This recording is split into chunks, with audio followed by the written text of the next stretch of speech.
Hai teman-teman. Kami dari kelompok 3 dengan materi reformasi industri dan pembangunan infrastruktur akan menampilkan video hasil dari kami. Perkenalkan, nama saya Heavenia Rumai Kewi. Saya Fatona Puspita Usindari. Saya Nova Ninja Pratama. Saya Ismailin Nurhaliza. Saya Jetsul Apo. Selamat menyaksikan. Presiden Prabowo Subianto memberikan ruang lebih besar bagi swasta untuk menggarap proyek infrastruktur. Hal itu sedikit berbeda dengan era Presiden Jokowi yang gencar membangun infrastruktur lewat perusahaan BUMN. Prabowo mengatakan pembangunan infrastruktur diserahkan swasta dan diharapkan lebih efisien dan inovatif.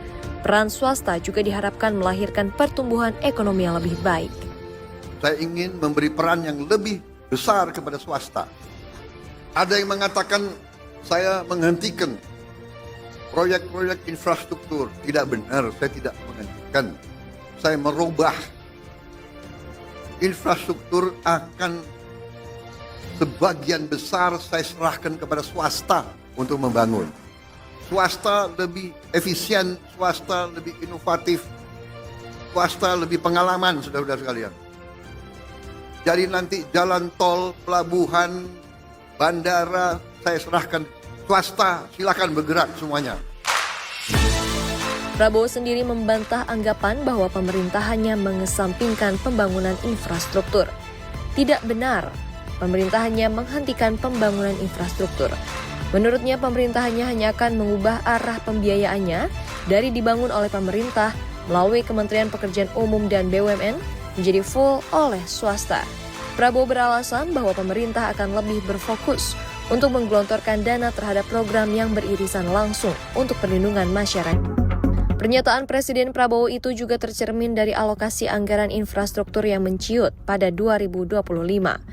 Pemerintah mengalokasikan 400,3 triliun rupiah untuk infrastruktur 2025, turun 5,29% dari 422,7 triliun pada tahun 2024. Pemangkasan alokasi anggaran infrastruktur itu dilakukan untuk membiayai program makan bergizi gratis dan swasembada pangan yang merupakan program Quick Win Prabowo.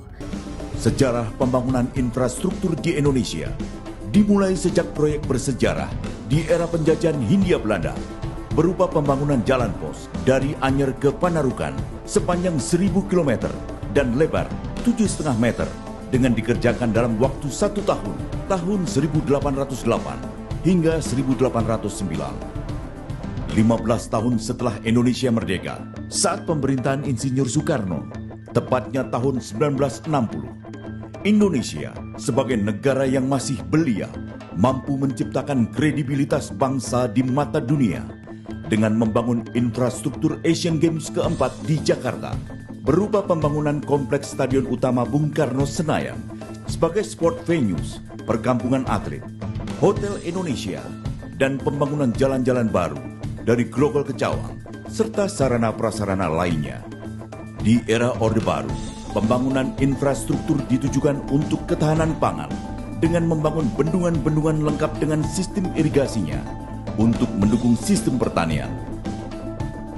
Pembangunan yang lain, pertama kalinya Indonesia membangun jalan tol Jagorawi dan Raja Mandala, Jawa Barat yang diresmikan pada tanggal 14 Agustus 1979. Pada masa awal reformasi, tidak banyak infrastruktur yang bisa dibangun, seperti tol Purbalenyi, dimulainya pembangunan jembatan Suramadu, pemulihan ekonomi dan politik menjadi fokus utama awal Orde Reformasi sampai akhirnya Indonesia mampu lepas dari krisis ekonomi. Setelah pembangunan sempat menurun pada era reformasi, selanjutnya dimulai proyek pembangunan infrastruktur seperti pembangunan jalan tol Medan Kuala Namu Tebing Tinggi, tol Cipali, dan beberapa proyek lainnya yang sebagian diselesaikan pada pemerintahan selanjutnya.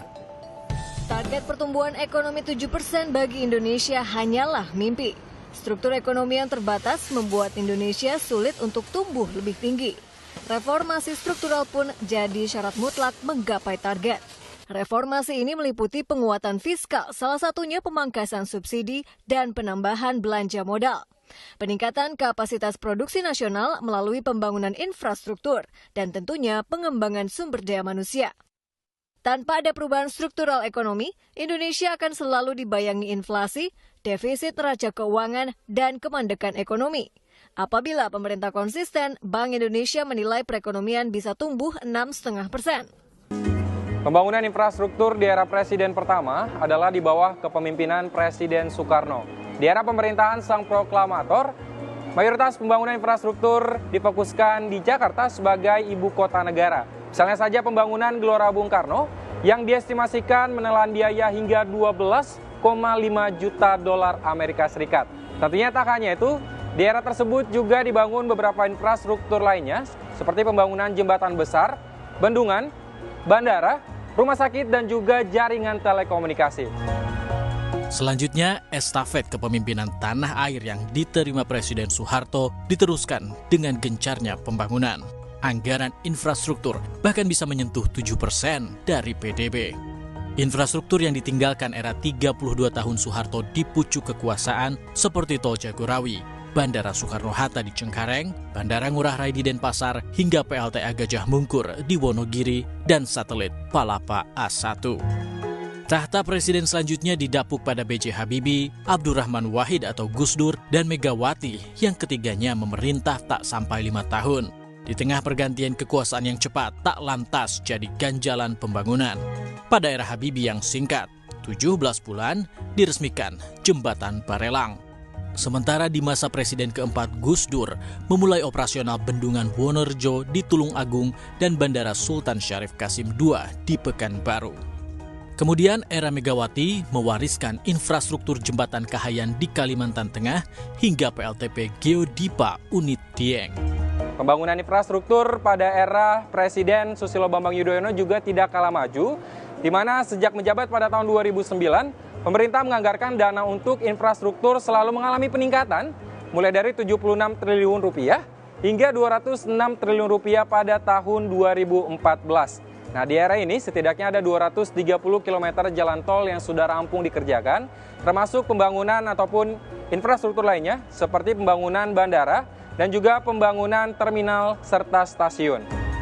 Proyek infrastruktur semakin signifikan di era Joko Widodo yang pertama kali menjabat di tahun 2015 sudah menganggarkan 290 triliun rupiah.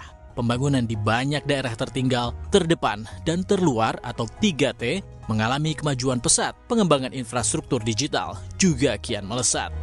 Selama periode pertama, Jokowi membangun 3.000 km lebih jalan perbatasan, 1.036 pelabuhan, dan 65 bendungan. Proyek Palapa Ring berupa pembangunan jaringan kabel optik yang menghubungkan seluruh wilayah Indonesia juga dituntaskan. Dana besar infrastruktur mendorong total jalan tol dibangun saat Jokowi memimpin menjadi yang terpanjang. Proyek jor-joran ini sempat mengangkat skor daya saing Indonesia ke level tertinggi sepanjang masa. Tak ayal, karena memang infrastruktur fisik dan digital menjadi dua pilar utama pada penilaian daya saing ini. Tapi ingat, masih banyak pekerjaan rumah pada pembangunan infrastruktur di tanah air agar kontribusinya dalam menggenjot ekonomi Indonesia semakin signifikan.